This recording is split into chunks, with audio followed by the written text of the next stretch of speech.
بسم اللہ الرحمن الرحیم الحمدللہ رب العالمین وصلی اللہ علی سیدنا محمد وآلہ الطاہرین اللہم صلی علی محمد وآل محمد۔ سب سے پہلے اپنے تمام دوستوں، بھائیوں، بہنوں، بیٹوں، بیٹیوں کو السلام علیکم ورحمۃ اللہ وبرکاتہ۔ انشاءاللہ ہم نے اس عطبہ علویہ کی جانب سے جو ایک شارٹ کورس پیش کیا جا رہا ہے، اس میں جو بندہ حقیر نے پیش کرنا ہے وہ عقائد کا ایک مختصر سا دورہ، چونکہ عقائد ہی حقیقتاً جو ہے وہ دین اسلام کی اساس ہیں۔ اس حوالے سے جو کتاب انتخاب کی گئی ہے کہ جس سے آپ کا آخر پہ جو ہے امتحان جس سے لیا جانا ہے اور اسی سے ہی ہم نے سارا کچھ اخذ کرنا ہے اور بیان کرنا ہے، وہ کتاب ہے معرفت عقیدہ۔ اس میں تفصیلی عقائد سے پہلے دین کے بارے میں چند ایک اسئلہ ہے۔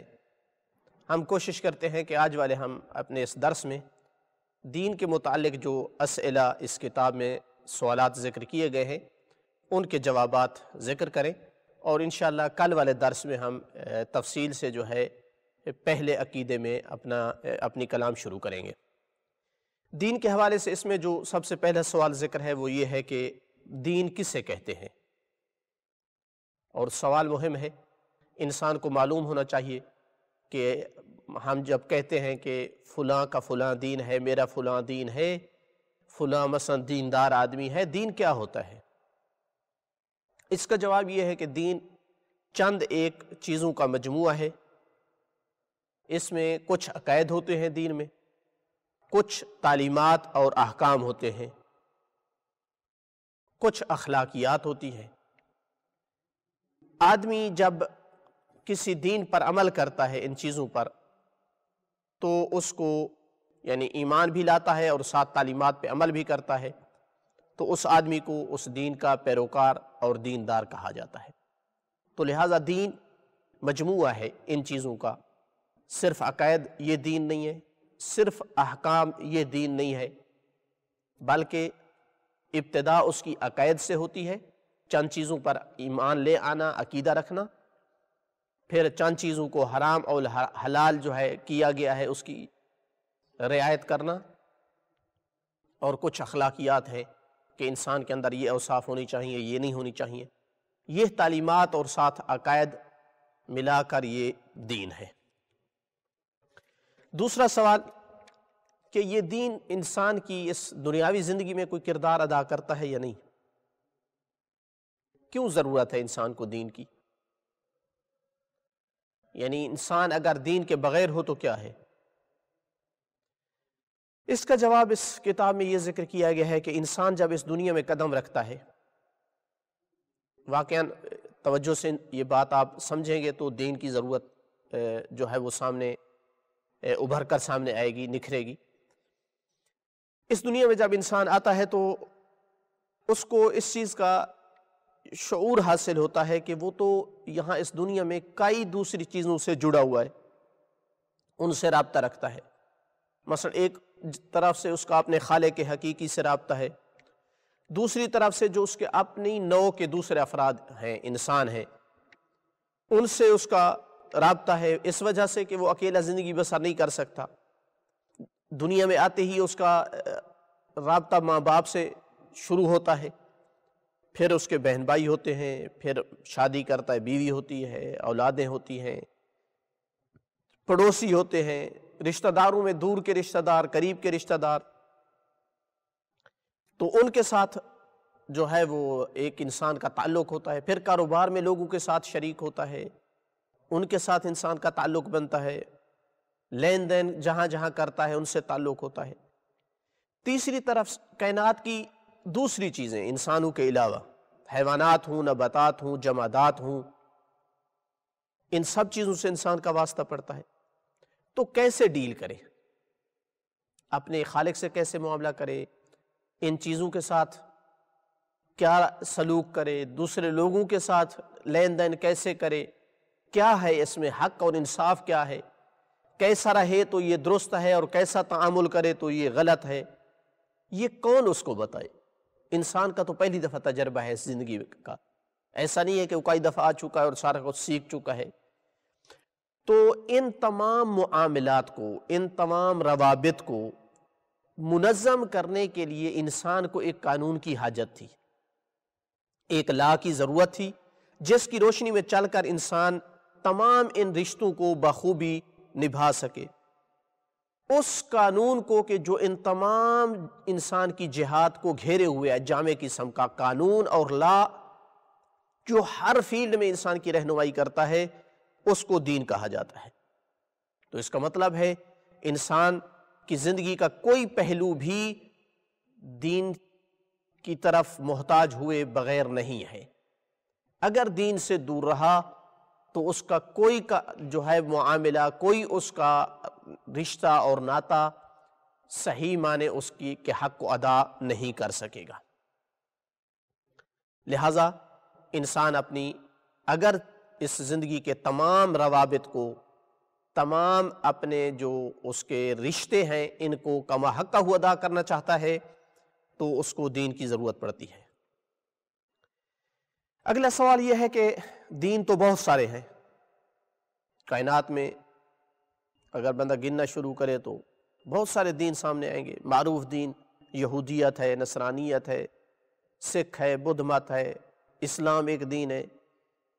ہم کس دین کو مانتے ہیں؟ بغیر شک و شبہ ہم دین اسلام کو مانتے ہیں، لیکن کیا اتنا دعویٰ کافی ہے کہ ہم دین اسلام کو مانتے ہیں یا نہیں؟ اس کے بعد یہ بھی سمجھنا ضروری ہے کہ اسلام کیا ہے، اس کا معنی کیا ہے، اور دوسرا یہ کہ ہم نے اسلام کو کیوں اختیار کیا ہے۔ اگر کوئی پوچھ لے تو صرف اس لیے کہ بھائی ماں باپ مسلمان تھے میں اس لیے مسلمان ہوں، نہیں، یہ تو کافی نہیں ہے۔ تو لہٰذا اگر کوئی پوچھتا ہے بھائی اسلام کیا ہے، بندہ جانتا ہو کہ اسلام کیا ہے، آپ نے کیوں اسلام کو اختیار کیا ہے، تب بھی انسان جانتا ہو۔ اس لیے چوتھا سوال آگے یہ کیا گیا ہے کہ اسلام کا معنی کیا ہے؟ تو جواب یہ ہے کہ اسلام تسلیم کرنے سے لیا گیا ہے۔ جو اس کا اصل معنی ہے وہ ہے تسلیم کرنا کسی چیز کو۔ تو اسلام کو اسلام اس لیے کہا گیا ہے کہ جب کوئی آدمی جو اسلام میں ضروری عقائد ہیں ان پر ایمان لے آتا ہے، جن کی تفصیل ہم آگے پڑھیں گے، اور اس دین کے تمام قوانین کو کے سامنے سر تسلیم خم کر لیتا ہے، اپنے آپ کو پیش کر لیتا ہے ان پر عمل کرنے کے لیے، تو یہ انسان حقیقی مسلمان ہے، اور اس وجہ سے اسلام کو دین اسلام کہا گیا ہے کہ گویا اس دین اسلام میں تب آپ داخل ہوئے ہیں جب آپ نے ان عقائد پر بھی ایمان لے آیا جو دین کا حصہ ہیں، اور ان تعلیمات کو بھی تسلیم کیا جو اس مذہب اور شریعت میں آئی ہے۔ باقی رہا یہ سوال کہ ہم نے کیوں اختیار کیا ہے دین اسلام، تو اس کا جواب یہ ہے کہ چونکہ آج کے اس زمانے میں جو دین حق ہے وہ صرف اور صرف اسلام ہے۔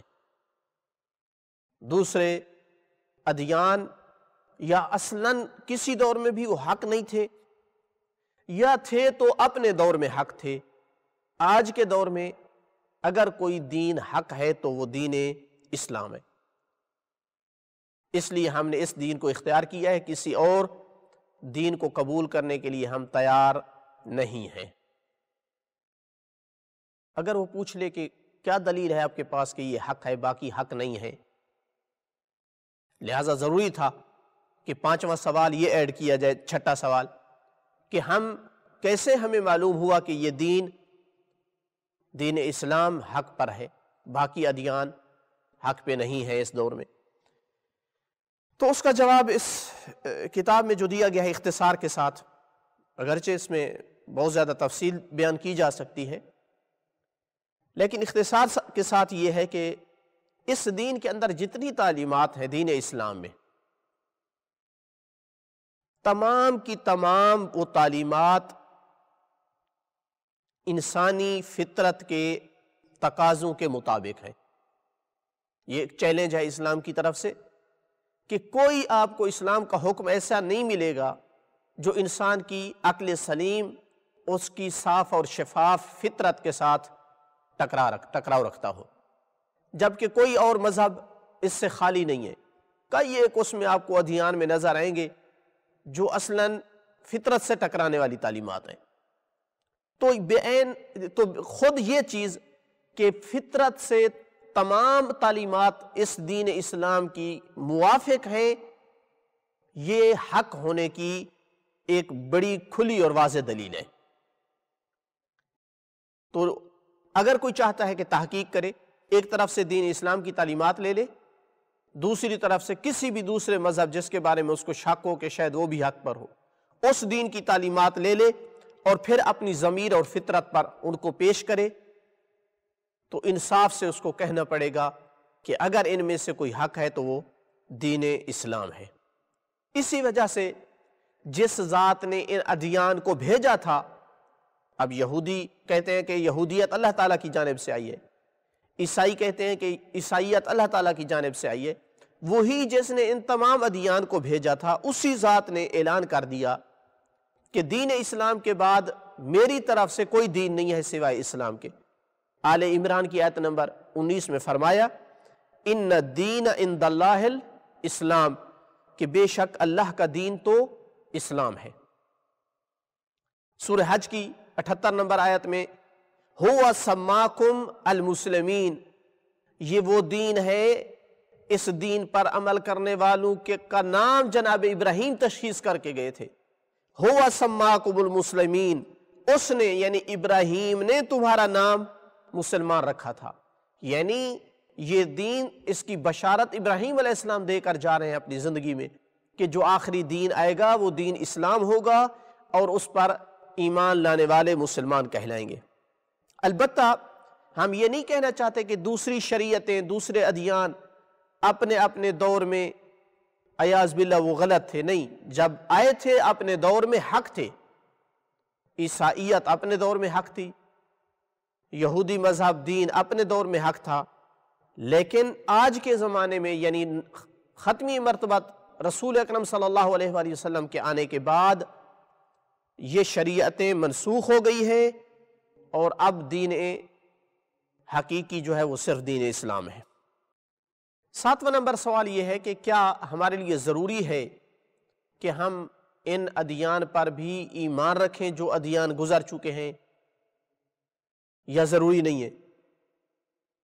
اس حد تک ضروری ہے کہ ہم ایمان رکھیں کہ یہ ادیان جو اسلام سے پہلے آئے تھے اللہ تعالیٰ کی جانب سے، وہ اس دور میں حق تھے اور ان پر عمل کرنا واجب تھا۔ اللہ نے ان انبیاء کو بھیجا تھا اور ان شرائع کو، شریعتوں کو بھیجا تھا، اور اس دور میں وہ حق تھی۔ قرآن مجید میں اس بارے میں ارشاد ہے آمنا باللہ وما انزل الینا، انہوں نے کہا کہ ہم اللہ پر ایمان لائے ہیں اور جو ہماری طرف نازل ہوا اس پر ایمان لائے ہیں، وما انزل، اور جو کچھ نازل ہوا الی ابراہیم و اسماعیل و اسحاق و یعقوب، جو ان انبیاء کی طرف نازل ہوا ہم اس پر بھی ایمان لائے ہیں، یا یعقوب کی اولادوں پر جو نازل ہوا بعد والے جو انبیاء تھے، وما اوتی موسیٰ و عیسیٰ، موسیٰ اور عیسیٰ علیہ السلام ان کو جو کچھ عطا کیا گیا، وما اوتی النبیون من ربہم، اور جو کچھ تمام نبیوں کو دیا گیا اللہ کی جانب سے، ان کے رب کی جانب سے، ہم اس پر ایمان رکھتے ہیں۔ لا نفرق بین احد منہم، ان میں سے ہم کسی میں بھی فرق نہیں کرتے، وَنَحْنُ لَهُ مُسْلِمُونَ، اور ہم اسے تسلیم کرنے والے ہیں۔ تو ضروری ہے کہ ہم ایمان رکھیں کہ ہر نبی اپنے دور میں اللہ تعالیٰ کی جانب سے آیا تھا اور جو شریعت لایا تھا اس پر عمل کرنا واجب تھا۔ 8واں سوال آگے یہ آتا ہے کہ دین اسلام میں ہم نے شروع میں کہا ہے کہ کچھ عقائد ہیں اور کچھ احکام اور اخلاقیات ہیں، تو اب سوال یہ ہوگا کہ دین اسلام میں کون کون سی چیزیں ہیں جن پر ایمان لانا ضروری ہے؟ اس کے اگر تفصیل میں جائیں تو کئی ایک چیزیں ہیں جن پر ایمان لانا ضروری ہے، جو ضمنی چیزیں ہیں اور ذیل میں ہیں، لیکن جو اہم مین چیزیں ہیں وہ 5 چیزیں ہیں کہ جن پر عقائد کا انحصار ہے۔ ان میں سے کسی میں شک کرنا انسان دائرہ اسلام سے خارج ہو جاتا ہے۔ 5 پر عقیدہ رکھنا دین اسلام میں انسان کے صحیح معنی داخل ہونے کا جو ہے وہ ذریعہ ہے۔ پہلی چیز توحید ہے، دوسری عدل ہے، تیسری نبوت ہے، چوتھی امامت ہے اور 5ویں قیامت ہے۔ ان 5 چیزوں کو ہم اصول دین اور اصول مذہب کہتے ہیں۔ اصول دین کیوں کہتے ہیں ان کو؟ یعنی یہ لفظ کیوں بولا گیا ہے؟ کس چیز کے مقابل ہے اصول؟ اصول اصل کی جمع ہے اور اصل کا معنی ہے جڑ۔ کس کے مقابل؟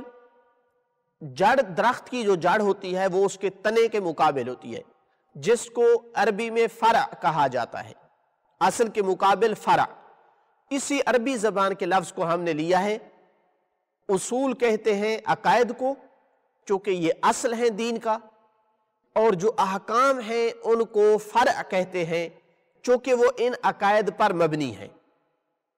ان عقائد کے ہوتے ہوئے وہ احکام جو ہے انسان پر لاگو ہوتے ہیں اور انسان ان کی پیروی کرتا ہے۔ اگر عقیدہ ہی نہ ہو تو ان کا احکام کا کوئی معنی نہیں ہے۔ لہٰذا اصول یعنی عقائد جو ہے وہ ایسے ہیں جیسے درخت کی جڑ ہوتی ہے، اور احکام ایسے ہیں جیسے درخت کا تنا یا اس کی شاخیں ہوتی ہیں۔ تو اس وجہ سے عقائد کو اصول اور احکام کو جو ہے وہ فروع کہا جاتا ہے۔ تو اللہ تعالیٰ پر ایمان آنا یعنی توحید پر، نبوت پر، یہ اصول ہو گئے۔ نماز، روزہ، حج، زکوٰۃ یہ فروعات ہو گئے۔ اگلا سوال یہ ہے اسی اصول کے بارے میں کہ اب اگر کوئی آدمی ان 5 میں سے 3 پر ایمان لے آتا ہے، توحید پر ایمان لاتا ہے، نبوت پر لے آتا ہے اور قیامت پر لے آتا ہے، صرف 3 پر، نہ امامت پر وہ ایمان لاتا ہے اور نہ ہی اللہ کے عدل پر۔ یہ سوال اس لیے مہم ہے کہ دین اسلام کو قبول کرنے والوں کا ایک بہت بڑا جو طبقہ اور گروہ ہے وہ ان 3 پر ایمان لاتے ہیں۔ امامیہ، شیعہ، اثنا عشریہ کی طرح نہیں ہے کہ اللہ کی عدل پر بھی ایمان لائیں اور امامت پر بھی ایمان لائیں۔ تو سوال یہ ہے کہ اس کا کیا حکم ہے؟ ایک بندہ صرف 3 چیزوں پر ایمان لے آئے، عقیدہ رکھے، لیکن 2 چیزوں پر عقیدہ نہ رکھے، تو اس کا کیا حکم ہے؟ مسلمان کہیں گے یا نہیں کہیں گے؟ اس کا جواب یہ ہے کہ یہ بندہ مسلمان کہلائے گا، کیونکہ وجہ یہ ہے کہ 3 چیزیں جو ہے یعنی توحید، نبوت اور قیامت، یہ 3 چیزیں اسلام یعنی اصول دین ہیں۔ امامت اور عدل یہ 2 چیزیں اصول مذہب ہیں۔ کیا مطلب؟ یعنی ان 3 چیزوں پر ایمان لانے والا آدمی دین اسلام میں ظاہری طور پر داخل ہو جاتا ہے، لیکن مذہب شیعہ میں تب داخل ہوگا جب امامت پر بھی عقیدہ رکھے اور اللہ کے عدل پر بھی۔ تو لہٰذا آپ کہہ سکتے ہیں کہ یہ 3 چیزیں اصول دین اور یہ 2 چیزیں ملا کر 5 یہ اصول مذہب بنتے ہیں۔ تو جو بندہ 3 پر ایمان رکھتا ہے لیکن 2 پر نہیں رکھتا، وہ مذہب شیعہ میں داخل نہیں ہے، لیکن دین اسلام میں ظاہری طور پر وہ آدمی داخل ہے، لہٰذا وہ کافر نہیں رہے گا۔ اس پر مسلمان والا حکم لاگو کریں گے، لیکن اس کو ہم مومن نہیں کہہ سکتے۔ مومن تب بنے گا کہ جب وہ اصول مذہب پر بھی ایمان رکھے گا، جب وہ اللہ کی عدالت کے ساتھ ساتھ امامت کا عقیدہ بھی رکھے گا۔ تو اسلام اور ایمان میں یہاں فرق ہو گیا۔ کہ اسلام میں داخل ہو جاتا ہے 3 پر عقیدہ رکھنے سے، لیکن ایمان میں ابھی داخل نہیں ہوا۔ سورہ حجرات کی آیت نمبر 14 میں اللہ تعالیٰ نے فرمایا قالت الاعراب آمنا، اعراب جو بدو تھے انہوں نے کہا کہ ہم ایمان لائے ہیں۔ قل، اے میرے حبیب کہہ دے، لم تؤمنو، تم ایمان نہیں لائے ہو، ولیکن قولوا اسلمنا، کہو ہم نے اسلام قبول کیا ہے، ابھی تک ایمان ان کے دلوں میں داخل نہیں ہوا ہے۔ تو یہاں یہ آیت ہمارا مطلب کو بیان کر رہی ہے کہ کچھ لوگ مسلمان ہوتے تھے لیکن وہ ایمان ابھی ان کے دلوں میں داخل نہیں ہوا تھا۔ اگلا سوال جو کہ 11واں سوال ہے وہ یہ ہے کہ ہم کہاں سے معلوم کریں کہ صحیح عقائد کیا ہے، اصول دین کیا ہے، اور فروع دین ہم کہاں سے معلوم کریں کہ فروع دین کیا ہے۔ اب ایک بندہ چاہتا ہے کہ وہ بالکل اسی طرح اصول دین کو اپنائے جیسے اللہ چاہتا ہے، اسی طرح عقیدہ لے آئے، کسی چیز کے ساتھ اس کو کوئی تعصب نہیں ہے، چاہتا ہے کہ اللہ کی رضا کے لیے ویسا عقیدہ اور ایمان لے آئے جیسے اللہ چاہتا ہے، اور اسی طرح فروع کو انجام دے جیسے اللہ تعالیٰ چاہتا ہے۔ تو اس کا جواب یہ ہے کہ جہاں تک اصول دین کا تعلق ہے تو اصول دین میں ہر آدمی کو اپنے عقل سے کام لینا ہوگا، چونکہ عقائد کو انسان اپنی عقل کی مدد سے اختیار کر سکتا ہے، لیکن اتنا ہے کہ اس کو ضرور مدد لینی پڑے گی ایسی چیزوں کی جو اتھینٹک ہوں۔ قرآن سے مدد لینی پڑے گی، اس کو نہج البلاغہ سے مدد لینی پڑے گی، اصول کافی کی حدیثیں ہیں ان سے مدد لینی پڑے گی، علماء بزرگان جنہوں نے علم کلام میں کتابیں لکھی ہیں جو قابل وثوق قابل اعتماد ہیں، ان سب سے مدد لے کر پھر اپنے عقل سے سوچنا ہوگا، چونکہ عقائد میں عقل کی رسائی ہے، عقل فیصلہ کر سکتی ہے سب چیزوں سے رہنمائی لینے کے بعد، جو دلیل اس کو یقین تک لے جائے اس کے مطابق عقیدہ رکھے تو یہ کافی ہے اس کے لیے۔ قرآن مجید تو غیر مسلموں کو بھی یہی دعوت دیتا تھا، قُلْ هَاتُوا بُرْحَانَكُمْ إِن كُنتُمْ صَادِقِينَ، اگر تم سچے ہو تو برہان اور دلیل لے آؤ۔ لہٰذا اگر عقیدے پر یقینی اور قطعی دلیل ہوگی آپ کے پاس تو یہ آپ کا عقیدہ درست ہے۔ لیکن فروع دین کی مشکل ہے کہ فروع دین میں انسان کی عقل کی رسائی نہیں ہے۔ اکثر فروع دین میں بہت کم احکام ایسے ہیں جن میں انسان کی عقل کوئی فیصلہ کر سکے، ورنہ نہیں کر سکتی۔ عقل نہیں بتا سکتی نماز کی 2 رکعتیں ہیں 4 رکعتیں ہیں، عقل نہیں بتا سکتی روزہ ماہ رمضان میں واجب ہونا چاہیے یا شوال میں، سارا یعنی رہنمائی احکام اور فروع میں یہ دین سے لینی ہوگی۔ انسان کی عقل اس میں کوئی فیصلہ نہیں کر سکتی، یا قرآن سے یا حدیث سے اس کی رہنمائی لینی ہوگی۔ آج کے درس کا ہم اسی پر اختتام کرتے ہیں، انشاءاللہ اگلے درس میں جو ہے اس کے بعد آنے والے سوالوں کے جواب دیں گے۔ والحمدللہ رب العالمین۔